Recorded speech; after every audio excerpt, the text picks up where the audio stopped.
Hey everyone, and welcome to today's Explainer. We're going to be diving into a truly extraordinary series of events that unfolded during, well, a pretty challenging time. I want you to picture America in late 2025 and early 2026. Things were tough, right? We're talking about the daily grind of rising prices, simmering tensions both at home and abroad, and social divisions that literally felt like they were just deepening by the day. It was a heavy time for a lot of folks. But right in the middle of all that noise and anxiety, something incredibly quiet and unexpectedly powerful started to happen. So today, we're tracing the path of the Walk for Peace, a journey that absolutely captured the hearts of millions. Listen to this quote for a second. "Never in my life did I imagine witnessing such a day in the United States."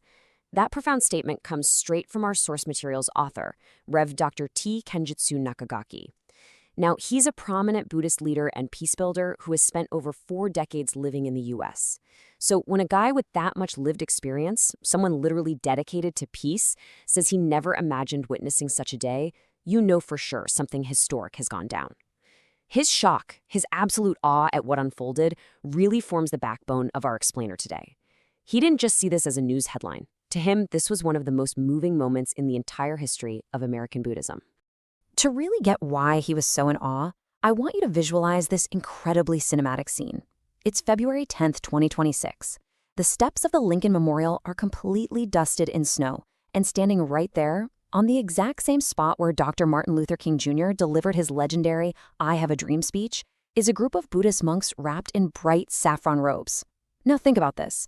Just months earlier, these monks were totally unknown to most Americans. Yet on this freezing winter day, they were welcomed by thousands of everyday people. There was no mass marketing, no organized rally, nothing like that. People just showed up on their own, drawn by the shared, unspoken longing for peace, compassion, and, honestly, a bit of healing. Okay, so let's dive into this and ask, how did they actually get here? This brings us to a chapter of tragedy and resolve, as the journey begins in Texas. To understand how they reached those snowy steps in D.C., let's look at the timeline. The journey officially kicked off on October 26, 2025, down in Fort Worth, Texas. At first, it was just a quiet, community-based pilgrimage, barely made a blip on the public radar.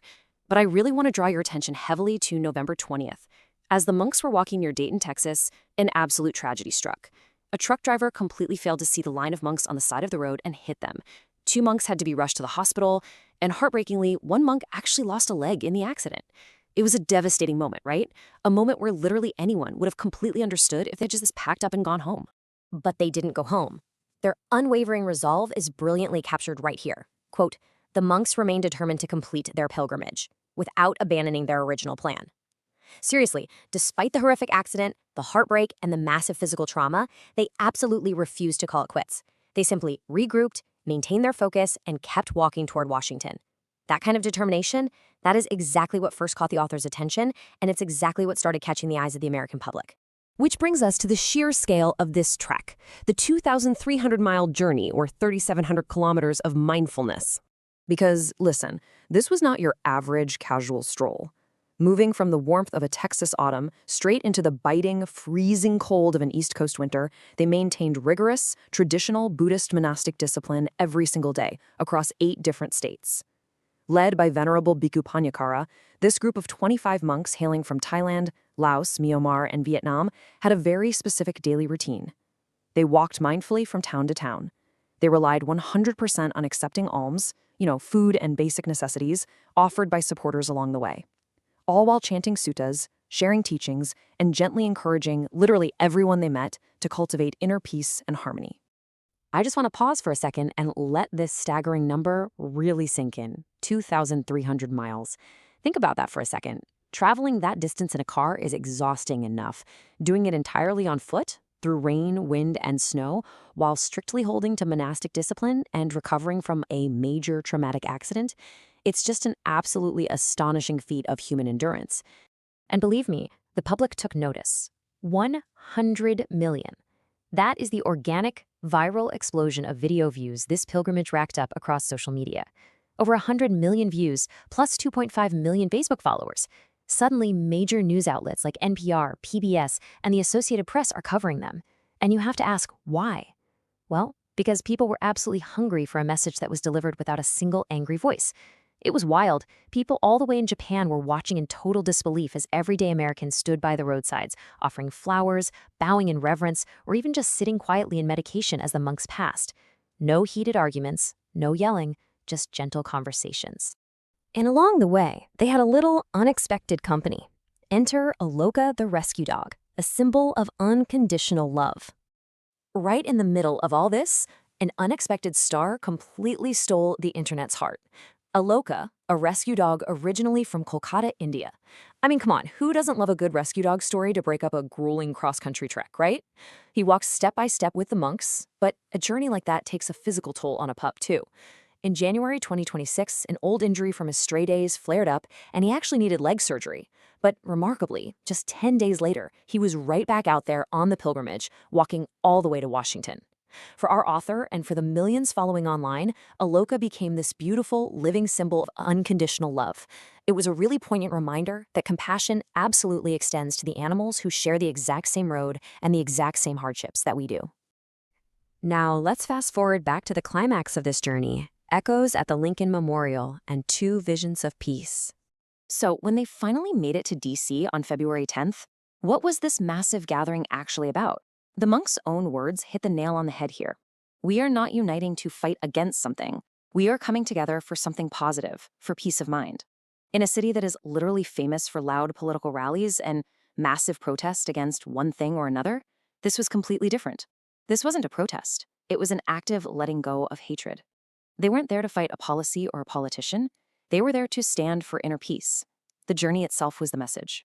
Now, what's really fascinating here is how this parallels another historic moment at this exact same location. Think back to 1963, Dr. Martin Luther King Jr. standing on those very steps, calling for justice and equality through nonviolent action. Fast forward 63 years to 2026, and you have these monks on the exact same steps offering another deeply connected path, societal healing that starts from inner transformation and mindfulness. So you have 2 distinct historical contexts, right? But 2 incredibly powerful, deeply linked visions of peace echoing in the exact same physical space. Which leads us perfectly into our next thought, seeds of peace blossoming, a century in the making. Because an event like this massive, organic gathering, it doesn't just happen in a vacuum, you know? Reverend Dr. Nakagaki points out that, from a Buddhist perspective, no event arises from a single cause. He looks at this viral walk and doesn't just see some random fluke of the social media age. Oh no. He sees the natural culmination of generations of patient, compassionate service. For over a century, monks from all different traditions have quietly devoted themselves to serving their communities here in America. They spent decades sowing seeds in the cold winter, and those thousands of people who showed up in D.C., that was the proof that those seeds are finally beautifully blossoming in the warmth of spring. And the author leaves us with this gorgeous, really cinematic metaphor. Writing from his suburban New York home a few months later, in April 2026, he describes looking out at his garden. It's totally overrun by hundreds of bright yellow dandelions. And even though it ruins the perfect, manicured look of the lawn, he refuses to pull them out. Why? Because they bloom so earnestly. They just radiate resilience and this unstoppable vitality for life. Just like those dandelions spreading like wildfire, the Walk for Peace completely restored his fading hope. It proved that, despite all the divisions out there, the quiet strength of peace and compassion is relentlessly taking root. Which leaves us with one final provocative thought today.